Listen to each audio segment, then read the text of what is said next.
Good evening everyone. You are welcome in my YouTube channel Wisdom with NRK. आज की video में हम बात करेंगे एक बहुत बड़ी खुशखबरी की, जिसका इंतजार सिर्फ हमें ही नहीं था, आपके मैनेजमेंट को, आपके टीचर्स को, पेरेंट्स को और सारे ही स्टूडेंट्स को था। मतलब एक ही बात में अगर हम बोले तो स्कूल कब खुलेंगे, और यह सवाल पिछले कई महीनों से सारे ही लोगों को परेशान कर रहा था। और परेशान करे भी क्यों नहीं, क्योंकि एक भाई साहब हमारे देश के अंदर आए हुए हैं जिनका नाम है कोरोना। और इन कोरोना भाई साहब ने हमारे देश के अंदर बहुत बड़ी खलबली मचाई हुई है। और वो खलबली इतनी बड़ी मचाई हुई है कि पिछले 4 और 5 मंथ से ना तो कोई स्कूल खुला है, ना कोई कॉलेज खुला है और ना ही कोई यूनिवर्सिटी खुली है। अब जब ना कोई कॉलेज खुला, ना कोई स्कूल खुला और ना ही कोई यूनिवर्सिटी खुली, तो बच्चों इस वजह से हमारी स्टडी भी प्रॉपर तरीके से सफर कर गई। और इस सफर करने की वजह से बहुत बड़ा लॉस हुआ हमारा। मगर अब एनसीईआरटी ने अपनी गाइडलाइन जारी कर दी है और इस गाइडलाइन के अंदर बताया है एनसीईआरटी ने कि अब वो स्कूल खोलने के लिए बिल्कुल रेडी है। और ये स्कूल हमारे देश के अंदर 6 चरणों में खुलेंगे, मतलब 6 स्टेप के अंदर। वो कौन कौन से स्टेप्स हैं और कुछ उपाय भी बताए हैं बच्चों कि जब स्कूल खुले तो स्कूल के प्रबंधन को, मींस मैनेजमेंट को, उन क्या क्या उपायों के ऊपर ध्यान देना है। इस वीडियो के अंदर हम उन सारी चीजों के बारे में बात करेंगे। वो कौन कौन से चरण होंगे, कब कब से स्टार्ट होंगे और स्कूल कब से खुलेंगे। ये बच्चों अब हम बात कर लेते हैं अपनी आज की और अब तक की सबसे बड़ी शिक्षा जगत से जुड़ी हुई खबर की। अब खुलेंगे स्कूल, 6 चरणों में होगी पढ़ाई, लागू होगा ऑड इवन नियम। बच्चों ये जो खबर है ये आज के न्यूज़पेपर की खबर है बच्चों, और ये हम सबको सुकून देने वाली खबर है।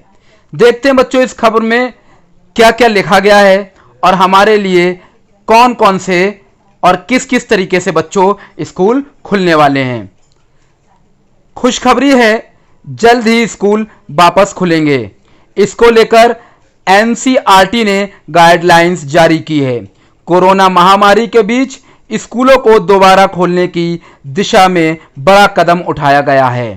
एनसीईआरटी ने अपनी गाइडलाइन को सरकार को सौंप दिया है। इसके तहत बताया गया है कि स्कूल खुलने पर पढ़ाई का सिलसिला किस तरह शुरू होगा और बच्चों, पेरेंट्स व टीचर्स के लिए किन किन बातों का ध्यान रखना जरूरी होगा। अब हम बच्चों देखते हैं इसी खबर में कि वो कौन कौन से और किस किस तरीके से 6 चरण होंगे जिसमें हमारे स्कूलों में बच्चों पढ़ाई शुरू होगी। इन 6 चरणों में शुरू होगी पढ़ाई। बात करते हैं हम सबसे पहले चरण की। पहले चरण में 11वीं और 12वीं की कक्षाएं शुरू की जाएंगी। अगर बात करें बच्चों इस खबर के अनुसार दूसरे चरण की, तो खबर यह है बच्चों कि इसके 1 हफ्ते बाद 9वीं और 10वीं की पढ़ाई शुरू की जाएगी। मतलब बच्चों पहले चरण में कक्षा 11 मीन्स 11th और कक्षा 12 मीन्स 12th की क्लासेस स्टार्ट की जाएंगी और उसके 1 हफ्ते बाद 9th और 10th की क्लासेस स्टार्ट कर दी जाएंगी। अगर हम तीसरे चरण की बच्चों बात करें तो तीसरे चरण में 2 हफ्ते के बाद 6ठी से लेकर 8वीं तक की कक्षाएं शुरू होंगी। मतलब from class 6 to 8 will start in a 3rd round. अगर हम बात करें बच्चों अपने 4th चरण की, तो इस 4th चरण में इसके 3 हफ्ते बाद तीसरी से लेकर 5वीं तक की पढ़ाई होने लगेगी। मतलब अगर हम बात करें क्लास 3rd से लेकर के और 5वीं तक की, तो बच्चों गवर्नमेंट ने जो सोच बनाई हुई है वो ये बनाई हुई है कि इसे हम तीसरे चरण के बाद में जब 3 हफ्ते बीत जाएंगे तो उसके बाद स्टार्ट कराएंगे। ऐसे बच्चों 5th चरण में देखें हम तो 5वां चरण पहली और दूसरी कक्षाएं शुरुआत का होगा। मतलब 5वें चरण में कक्षा 1 से लेकर के मीन्स क्लास 1 से लेकर के क्लास 2 तक के बच्चों की स्टडी स्टार्ट की जाएगी। इसी तरीके से बच्चों अगर हम 6 चरण की बात करें तो 6 चरण में 5 हफ्ते बाद अभिभावकों की मंजूरी के साथ नर्सरी व केजी की कक्षाएं शुरू होंगी। मतलब जो बच्चों नर्सरी में बच्चे पढ़ रहे हैं और जो केजी में पढ़ रहे हैं बच्चों, उसके आखिरी चरण में मीन्स 6 चरण में उनकी स्टडी स्टार्ट होने की संभावना है। हालांकि कंटोनमेंट जोन के स्कूल जब तक ग्रीन जोन में नहीं बदल जाते हैं तब तक वो प्रॉपर तरीके से बंद ही रहेंगे। अच्छा बच्चों, हम बात कर लेते हैं कि वो कौन कौन से उपाय होंगे जो हम इस वक्त, यानी कि जब ये 6 चरणों में हमारा स्कूल खुलेगा तो हमें और स्कूल को अपनाना पड़ेंगे। वो बच्चों उपाय ये हैं, अगर हम पहले उपाय की बात करें तो क्लास में स्टूडेंट्स के बीच 6 फीट की दूरी जरूरी होगी। एक कमरे में 30 से 35 बच्चे होंगे। मतलब बच्चों, अगर हम बात करें कि एक क्लास के अंदर एक स्टूडेंट्स के बीच में लगभग 6 फीट की दूरी जरूरी होना, और सिर्फ 30 से 35 ही बच्चे बैठेंगे। दूसरा उपाय बच्चों, क्लासरूम के दरवाजे खिड़कियां खुली रहेंगी और एसी नहीं चलाए जा सकेंगे। मतलब अब कोई भी स्कूल वाला बच्चों एसी नहीं चलाएगा। बच्चे ऑड इवन के आधार पर बुलाए जाएंगे, लेकिन होम असाइनमेंट प्रतिदिन देना होगा। बच्चों ऑड इवन का मतलब यह है कि जिसका रोल नंबर ऑड से होगा उन सबको एक दिन बुलाया जाएगा, और जिन बच्चों का रोल नंबर इवन से होगा उन्हें एक दिन बुलाया जाएगा, ताकि बच्चों की number means strength of the students कम से कम रह सके स्कूल में।